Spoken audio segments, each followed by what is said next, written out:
Tiga. Oke. Yuk, Assalamualaikum. Tunggu. Tunggu, kita dari kelompok berapa? Tunggu. tiga, tiga, tiga. Ini kan Tiga. tiga. Assalamualaikum warahmatullahi wabarakatuh. Kenalkan kami dari kelompok tiga akan mempresentasikan hasil dari makalah kami yang berjudul Paradigma Islam tentang Ilmu di Bidang Teknologi.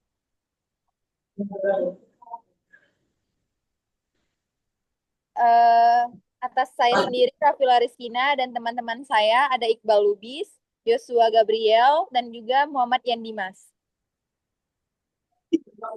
Baik, urgensi ilmu dalam Islam dan cara menuntut ilmu yang benar. Dalam bahasa Arab, ilmu berarti pengetahuan atau pemahaman. Secara istilah, ilmu dalam Islam adalah segala bentuk pengetahuan yang membawa manusia kepada pengenalan terhadap Allah Subhanahu wa taala dan menciptakan kebaikan di muka bumi. Islam adalah agama yang sangat memuliakan ilmu. Tidak ada agama lain yang menjadikan ilmu dan belajar sebagai perintah fundamental sebagaimana Islam. Ilmu merupakan cahaya dan kebodohan adalah kegelapan. Allah memuliakan orang-orang yang berilmu sebagaimana dalam Quran Surah, oh, sebagaimana dalam C. Ya. Mengapa Islam itu urgen dalam Islam? Yang pertama, ilmu adalah pondasi amal. Tidak mungkin amal diterima tanpa ilmu. Orang yang sholat tanpa ilmu bisa keliru dalam tata cara ibadahnya. Yang kedua, ada ilmu membawa kebaikan dunia dan akhirat.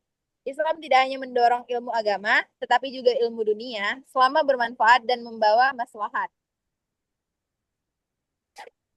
Yang ketiga, ilmu adalah warisan para nabi. Nabi tidak mewariskan harta, tetapi ilmu. Maka, siapa yang mempelajarinya, dia telah mewarisi kenabian. Yang keempat, ilmu meningkatkan derajat.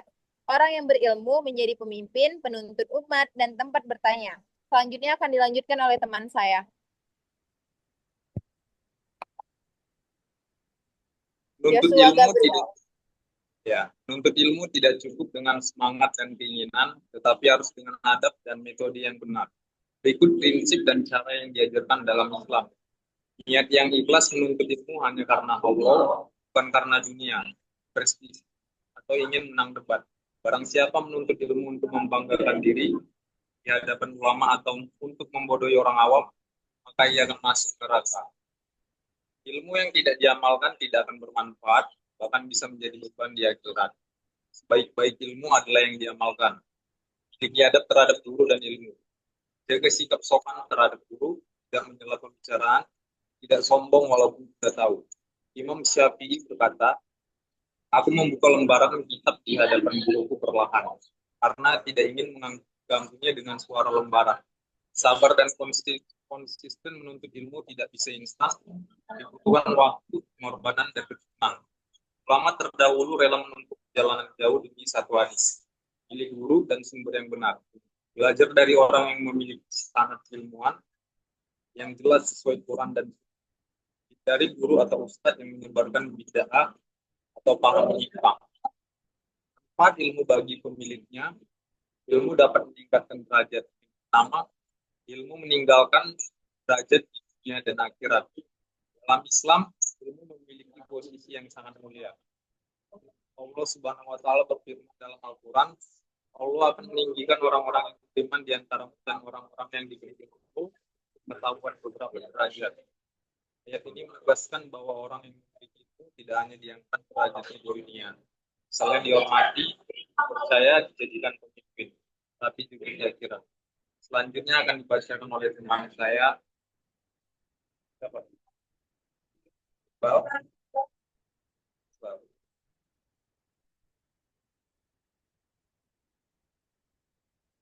Yang kedua, ilmu membuka jalan kesuksesan. Ilmu menjadikan seseorang memiliki wawasan luas, kemampuan berpikir kritis, serta keterampilan dalam menyelesaikan masalah. Hal ini sangat penting untuk meraih kesuksesan dalam berbagai aspek kehidupan. Yang pertama, pendidikan; kedua, karir; yang ketiga, kehidupan sosial; dan yang keempat, kepemimpinan. Yang ketiga, ilmu memberikan ketenangan dan kepercayaan diri. Seseorang yang berilmu Yang pertama, lebih percaya diri karena memahami apa yang ia lakukan. Yang kedua, tidak mudah tertipu atau disesatkan. Yang ketiga, mampu membuat keputusan berdasarkan pengetahuan, bukan sekadar emosi atau prasangka. Sorry. Ya. Yang keempat, ilmu sebagai jalan menuju kebaikan. Dalam hadis, Nabi Muhammad SAW bersabda, barang siapa yang menempuh suatu jalan untuk menuntut ilmu, maka Allah akan memudahkan baginya jalan menuju surga. Hadis riwayat Muslim. Hadis ini menunjukkan bahwa ilmu menjadi sarana penting dalam memperoleh pahala dan mendekatkan diri kepada Allah Subhanahu wa taala. Yang kelima, ilmu menjadikan pemiliknya bermanfaat bagi orang lain. Orang yang berilmu tidak hanya mulia karena dirinya sendiri, tapi juga mampu memberi manfaat kepada lingkungannya. Dengan ilmunya, seseorang bisa mengajarkan kebaikan, membangun masyarakat yang adil dan cerdas, menjadi panutan atau teladan. Selanjutnya akan dibacakan oleh teman saya.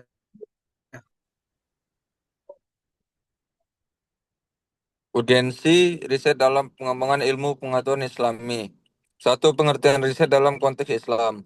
Riset atau penelitian adalah proses sistematis dalam mencari, mengkaji, dan menemukan kebenaran berdasarkan bukti ilmiah.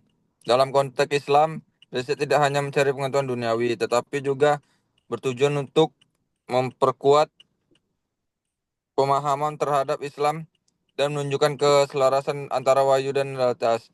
Dua, urgensi riset dalam Islam. A. Mengintegrasikan ilmu, agama, dan sains. Riset Islam berperan penting dalam membangun integrasi antara wahyu, Al-Quran, dan hadis dalam ilmu empiris, sains, dan teknologi, sehingga A. membuktikan bahwa Islam relevan dengan perkembangan zaman. B. Menghindari spekulasi dalam perkiraan. B. Menghidupi tradisi keilmuan Islam.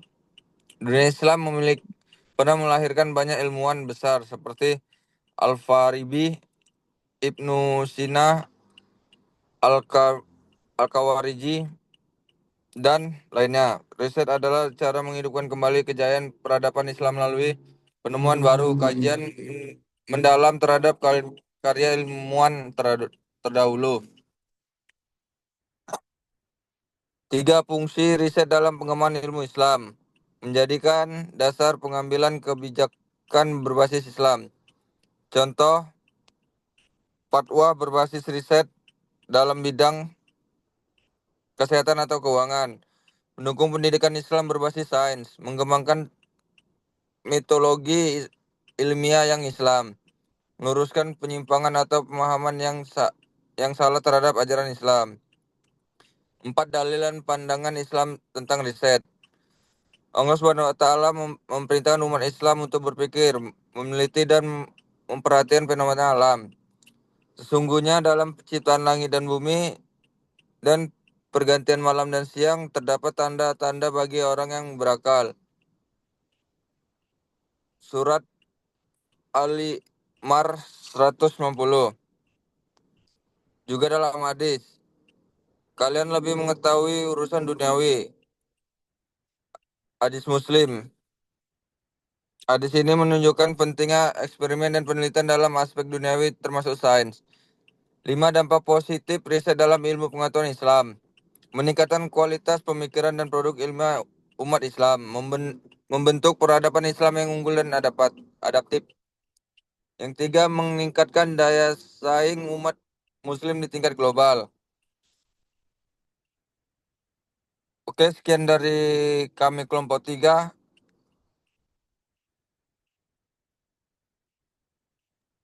Bal tutup, Bal. Sekian presentasi dari kami. Semoga makalah yang kami sampaikan bermanfaat bagi kalian semua. Wabillahi taufik wal hidayah. Assalamualaikum warahmatullahi wabarakatuh. Udah berhenti. Udah ya, matikan ya. Nanti abang kirim ke Udah. grup. Bang Yosua dikirim di grup ya. Pastikan terbagi itu ya.